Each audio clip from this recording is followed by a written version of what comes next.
Also, I just want to challenge some of the comments that are being made here about the profiteering of the company and how that is somehow immoral, and probably is or isn't in this context of an energy crisis.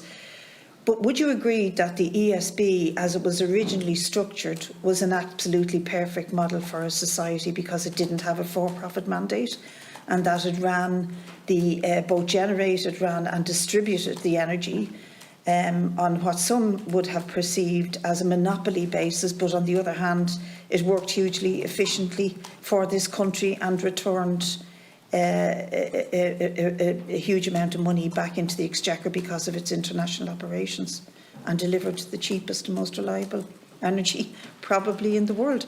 So would you be in favour of returning to that sort of system, to removing the not-for-profit mandate of the company and returning us back to a nationalised energy system? So thank you, Deputy. I suppose, look, it's really not for me to say what the market structure is, or the legal construct or regulatory construct is that ESB operates in. I mean, our job is to operate, you know, in the marketplace with the rules and regulations that are put in place by the government and the regulator. But I might just add, though, in relation to the not-for-profit mandate, in the past, I would think, in the current environment where we're investing over $1 billion per annum in critical electricity infrastructure, which I said is important in terms of maintaining you know, security of supply and connections for renewables. It's also critically important in delivery of net zero for this country. We need, the ESB group needs to borrow on the international bond markets, and without generating appropriate cash, you know, or a suitable profitable return, we would not be able to fund that investment.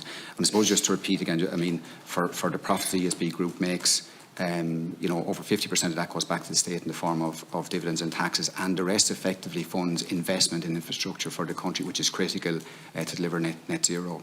And also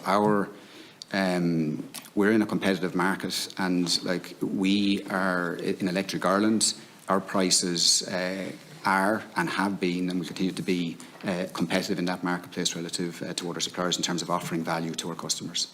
Okay, thanks very much. I suppose it was a bit unfair of me to ask you what your political opinion was, but I guess I'm using it as an opportunity to talk about something I'm very passionate about, which is to nationalise the energy sector, to deal with both the climate and the cost of living crisis, because I think it would have that double whammy for us all if we did that. But just in the sort of limited constraints of what you actually do deal with, I really want to drill down into how we're going to protect the most vulnerable. And the last time we had Crew in, we had a discussion with them about the definition of vulnerability, and we went through that carefully about how there's two sorts of definitions, but of course there is the financial vulnerability of a huge cohort of people, and we can see from the figures how many people are already in arrears, never mind coming into the winter and the higher prices. So could you outline for us what can be done beyond this 3 million fund, which is really a pittance compared to the challenge that people are facing? What can be done to protect all of those in vulnerable circumstances, and what can you do to alert your customers to the fact that they can register their vulnerability and therefore will be guaranteed they won't be cut off? Because that is my understanding of what Crew told us is your instructions, or any other company's instructions. Your customers register their vulnerability, you can't cut them off. Never mind during this limited Christmas period. To give to the witness time to answer, just less than a minute. Okay, thank you, Deb. I'll ask my colleague Suzanne to come in on the range of things we do. So, but we have a range in place. The 3 million fund is just one of a number of things that we do. We'll take on board the comments about reaching out to customers. We are continuously seeking to help more effectively communicate with our customers on supports that are available. But I might just ask my colleague Suzanne to talk on the range of things we do for our customers in difficulty. Yeah, thank you, Deputy. We actively engage with the financially vulnerable customers. We work very closely with MABS and Vincent de Paul, as Pat outlined earlier, and we have payment plans in place for about 9,000 customers currently. With those payment plans, we in some cases, we actually put in industrial meters there to help the customer actually manage their consumption and actually pay their bill.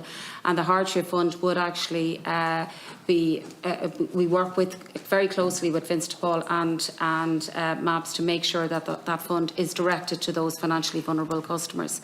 As Pat said, we are going to continuously monitor that fund. We looked at the fund during the COVID period, and we had 4,000 customers that benefited, that needed to benefit and benefited from that.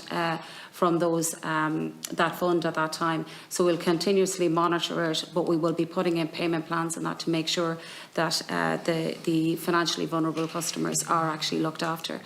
As Pat said, there's also a moratorium on disconnections for vulnerable customers going forward for the winter period, and that's coming into effect very shortly. Thanks very much, Ms Ward, but it's really a drop in the ocean. Smith. Vincent de Paul would give out more money than what you're giving out to people who are vulnerable. Deputy O'Rourke.